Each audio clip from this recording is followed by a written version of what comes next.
پہلا منظر دیکھا نا کہ ایک شخص لیٹا ہوا ہے، دوسرا اس کے سر پہ چٹان مارتا ہے اور اس کا سر ریزہ ریزہ ہوتا ہے.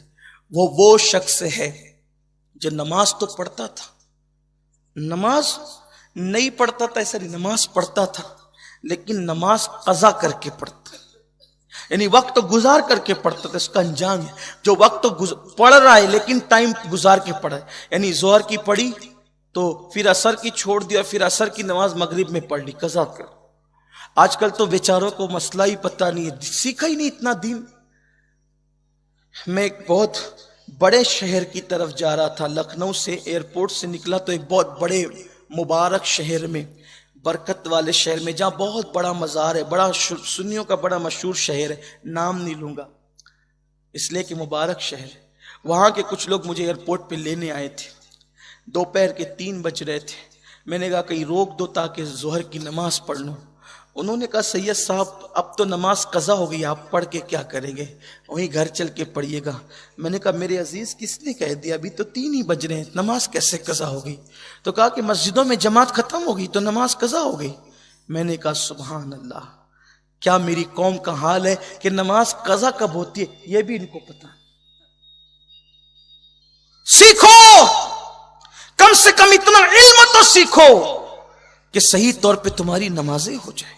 نماز کے مسائل سیکھو. نہیں آتا علماء اہل سنت کے پاس آؤ. سنی دعوت اسلامی آپ کے درمیان موجود ہے، اہل سنت کی اور تنظیمیں تحریکی آپ کے درمیان موجود ہے، یہاں آ کر کے سیکھو. سیکھو، اتنا علم سیکھنا فرض ہے جس سے کم صحیح طور پہ عبادتیں کر سکو. اگر نہیں سیکھو گے تو جہنم میں جانے کے لیے تیار ہو جاؤ. حدیث پاک کا مفہوم ہے، اللہ کے رسول علیہ السلام فرماتے ہیں بعض لوگوں کو اللہ بغیر حساب کے جہنم میں ڈالے گا، بغیر حساب کے بعض لوگوں کو جہنم میں ڈالے گا. پوچھا گیا یا رسول اللہ بے حساب جنت میں ڈالنا تو سمجھ میں آتا ہے، بے حساب جہنم میں ڈالنا وجہ کیا ہوگی؟ حضور فرماتے ہیں ان کو علم سیکھنے کا موقع ملا تھا اور انہوں نے فرائض علم بھی نہیں سیکھے، اس لیے اللہ ان کو بغیر حساب جہنم میں ڈالے. اتنا تو سیکھو. ارے نماز لوگ بغیر سیکھے بائک چلائیں گے سیکھ کر، کمپیوٹر چلائیں گے سیکھ کر، کاروبار کریں گے سیکھ کر، نماز بغیر سیکھے پڑھیں گے. نماز پڑھیں گے پوری نماز میں زبان بھی نہیں ہلے گی یہ نماز پڑھنا ہے میری قوم کا، اور فخر سے کہتے ہیں ہم تو 5 وقتہ ہے الحمدللہ. حضور علیہ السلام فرماتے ہیں میری امت کے بعض لوگ 40 80 60 سال تک نماز پڑھیں گے مگر وہ نمازی نہیں ہوں گی. پوچھا حضور کیوں؟ کہا ان کو نماز پڑھنا ہی نہیں آتی. پوری نماز میں زبان تو ہلے، ہر جگہ زبان کیچی کی طرح چل رہی ہے، نماز میں بیچاری اتنی مؤدب ہے ہلتی ہی نہیں. یہ نماز پڑھنا نہیں ہے، یہ نماز سوچنا ہے. پڑھنے کی تعریف کم سے کم فقہا کے نزدیک یہ ہے کہ تم اتنی آواز سے پڑھو کہ تمہارے کان خود سن سکے. اگر اتنا بھی نہیں کیا تو آپ کی نماز ہی نہیں ہے. نماز سوچنے کے لیے نہیں کہا گیا، نماز پڑھنے کے لیے کہا. اب یہ مسئلہ آپ کہاں سیکھیں گے؟ اب میں تقریر میں اگر آپ کو نماز سکھاؤں تو پھر کیا بات ہے؟ تو آپ کو علماء کے پاس آنا ہوگا، مبلغین کے پاس آنا ہوگا، اہل حق کے پاس آنا ہوگا. نماز سیکھو، سیکھ کر کے پڑھو.